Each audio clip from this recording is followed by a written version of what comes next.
I'm going to start by saying this. I have not been to church since November 10th, 2024. That is maybe a year and 2 months. It has been a very eventful past few weeks, and I need to go to church tomorrow.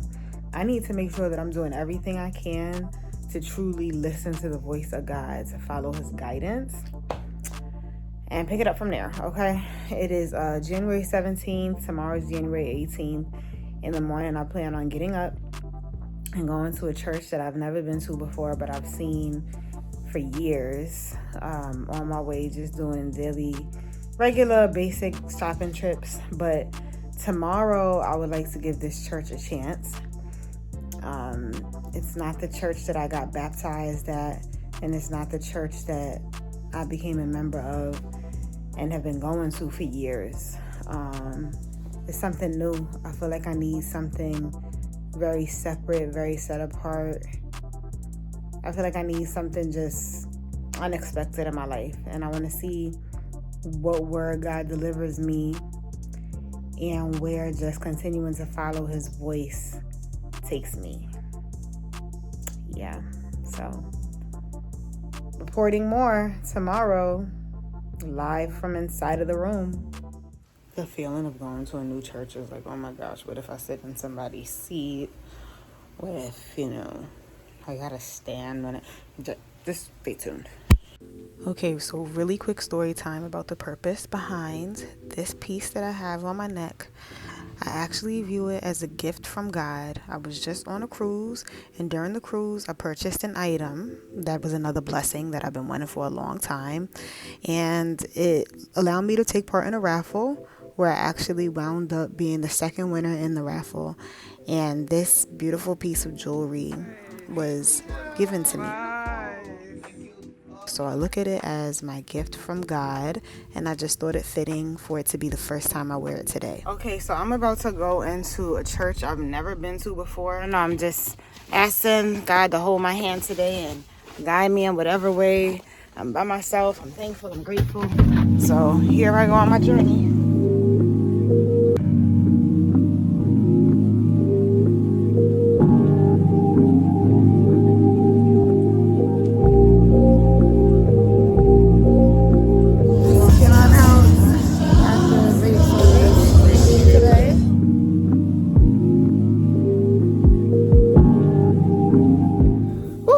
It's super cold.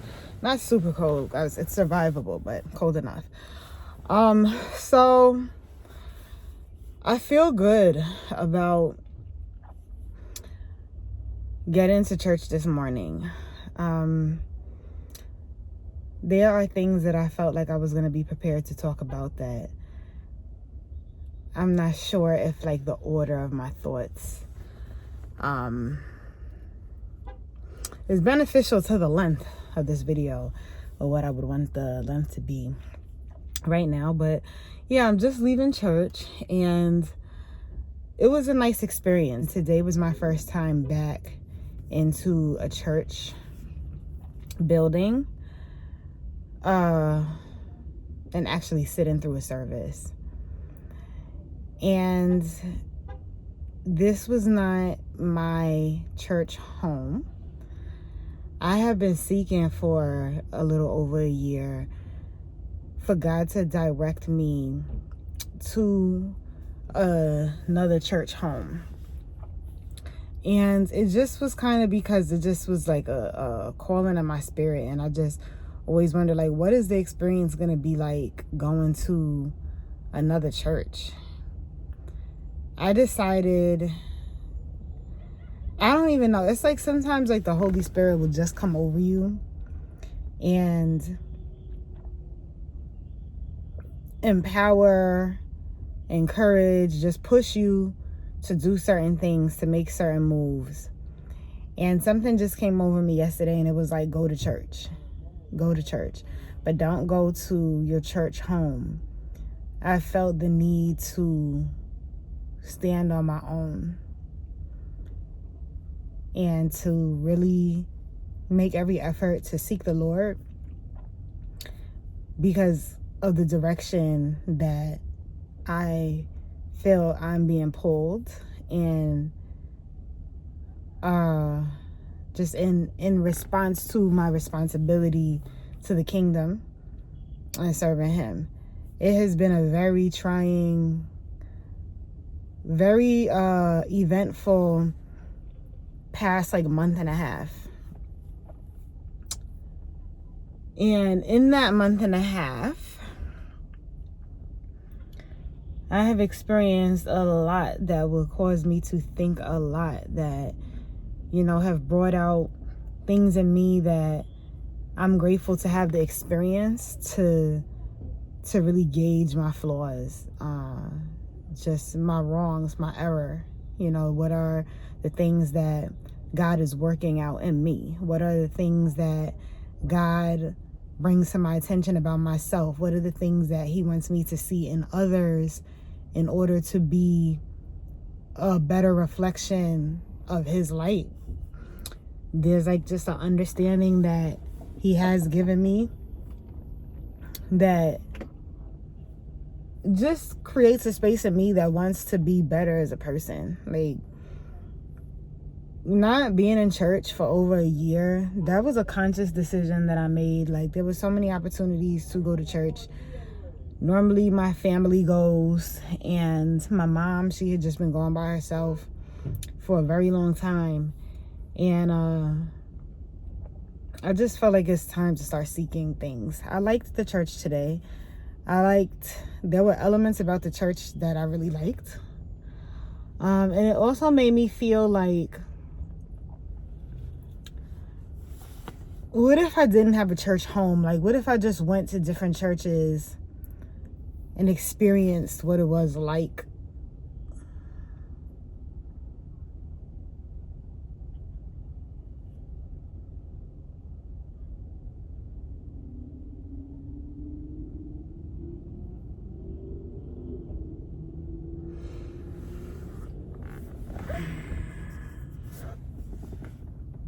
That sun is giving me burn. There's so much that like occurred in my mind the past few weeks during service today. Just a lot of life change that is occurring to me. Transformative. Not, oh man, I need church and I need to have a renewing and I just need a day to breathe and figure things out. No, it's been a very packed few weeks, and I'm naturally like an introspective person, so the depth of the things that God is showing me as far as my responsibility and who he needs me to be, you know, it does go back to love. It goes back to compassion and forgiveness. And today's service was, you know, the pastor, he took time to get to, he said he was kind of neglecting the sermon and just having a moment to just talk to us. But like, once he brung that thing full circle, like, he brought it full circle. I have come through all these years of my life, and I just believe God is finally situating me in a space that works for the assignment that he has for me. I have things that are very heavy on my mind in regards to how God wants me to carry myself as a woman. Just being in that transformational space of letting go, letting things go, reshaping myself. No matter where you are in life, no matter what you're going through, no matter what you've experienced, there should be a firm grasp on something. Something should feel right. Something should feel perfect for your life and the path that you're on. I was asking myself, like, is there something I need to heal from? And more so for me, it is thinking of that question and saying, is there something I need to heal from? But then it's also just the moving forward of life. What do I move forward into? So the point is, I woke up this morning. I was excited about, not even excited, but just like calmed in the mindset of I'm going to church tomorrow. And then I get up this morning, my alarm goes off, and I'm like, why is my alarm going off? And then I'm realizing, like, oh, it's church today. I got to get up and go to church. And I go outside and I turn the car on just to make sure the car is going to start, because I'm fresh off of vacation and I haven't started the car in a little minute. And the car starts, and I wind up not checking to make sure the doors are not locked. I locked myself out of the car, basically. Long story short, I had a dream last night or 2 nights ago that my car door was locked. That was the whole dream. The car door was locked. It wasn't, I'm awake and I had a vision. It was a dream and the car door was locked. You would think that with that dream, I would be sure to make sure that the door wouldn't lock, but I did not take heed to the dream. So I come out to heat the car up and I can't open the door. And I'm in a moment where I'm just like, no, like I'm pleading to God. I'm like, I want to go to church. I want to go to church. And I'm like, why? And it's like, you know why. You didn't take heed to the warning that God gave you. You didn't take heed. And I don't believe that moment was punishment. It was just like, do I really want to go to church? Because my son, he had just gotten home and he has a vehicle.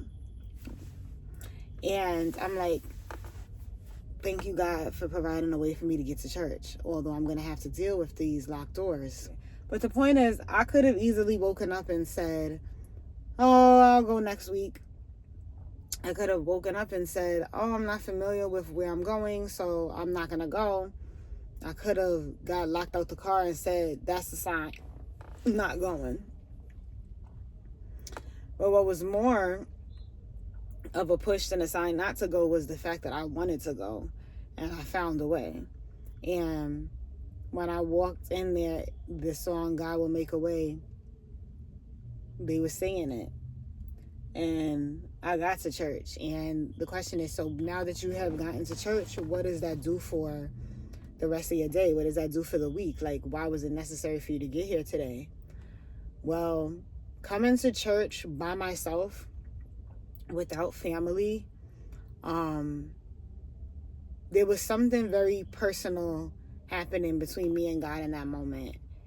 And the word that was given, although the pastor felt that he wasn't given a word, he felt he was getting into conversation with a message, but then he got around to it. There were jewels in that word that was like, the devil will knock. It's up to you to let him in.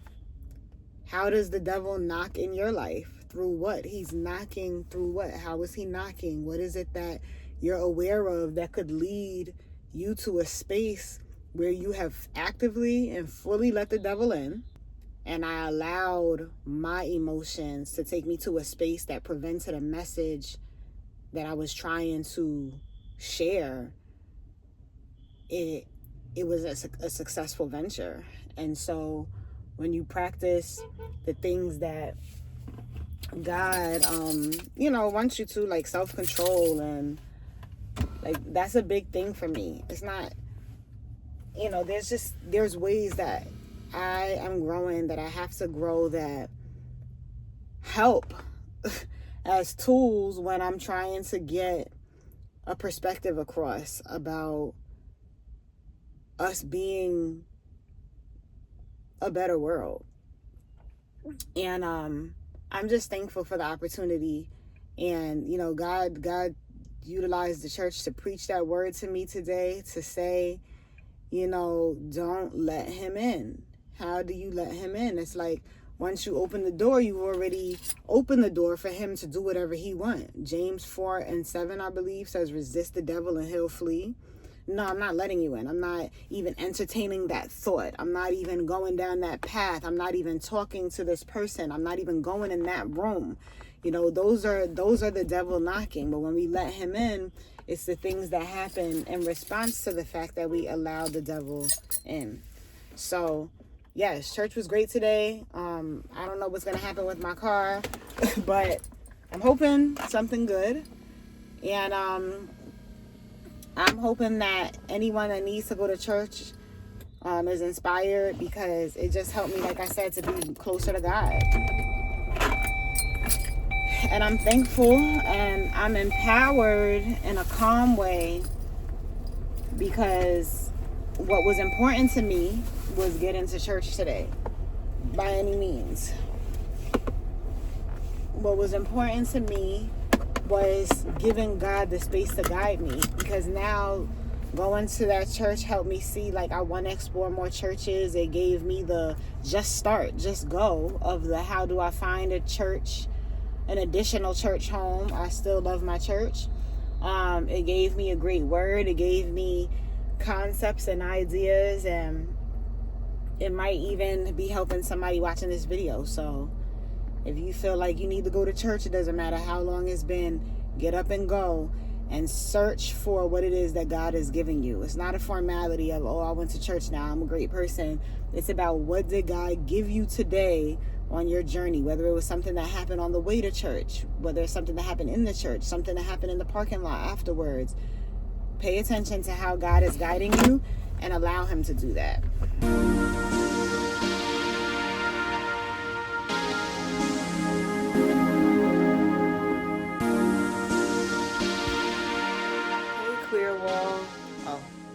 So clear. So as it pertains to God's guidance for this week, I'm going to move at a slow pace and see what it is that God guides and directs me to do. I'm kind of just giving it to God, and starting with the visits to church was a great way. I know for a fact that if I was able to get in my car right now, I would be headed to other places. And so maybe that is God's way of just saying, just stay in the house and filter it out, see what you can come up with. And I'm going to be obedient to that. And I'm not going to freak out about the fact that I can't go anywhere right now. I'm just going to just sit still and let it work out. But yes, it will be about giving it to God and letting God show me and direct me. It could be, instead of going out and fighting the fact that you're in the house, you just stay inside and you see what God shows you. You know, it can happen in so many different forms, and I'm not trying to take up too much time on this video, but maybe when the week is over, I can share how he directed me this week. And sometimes it's just leaning on his strength, leaning on the strength that he gives you. You know, not pushing yourself too hard, or if it's in your heart, pushing yourself harder. You know, it just all depends on what is it that God is showing you in your life. This is why you have to be men and women of convictions. Hear me. When you grow in convictions, all your decisions are already made. But when you are a person of compromise, you flirt with things that will get you in trouble. You flirt with things that get you in trouble when you're a person of compromise. You're flirting in the cubicle. You're flirting with this business deal. You're flirting with this. You're flirting with that. When you're a person of compromise, you can't stand. So you flirt with things and it gets you in trouble. When you're a person of conviction, you stand. If Pilate had conviction, he would have watched, not capitulated to the pressure of the people. Knowing it's an innocent man, he would have acquitted him. Pilate didn't do that because he's a people pleaser. He capitulates. Then the enemy now is only asking the question, will you let me in? I won't come unless you invite me. So if it's money that you want, I can arrange that. If it's fame you want to go to Hollywood? I can arrange that. Anything you want to do that's going to make you feel better about you because your esteem has been crushed because somebody in your family let me in. I'm not going to tell you that part, but I'll give you whatever you want because at the end, I want your soul. That's it. Yes, sir. Yes, sir. So if you want a life of luxury, fame and fortune, I'll give it to you.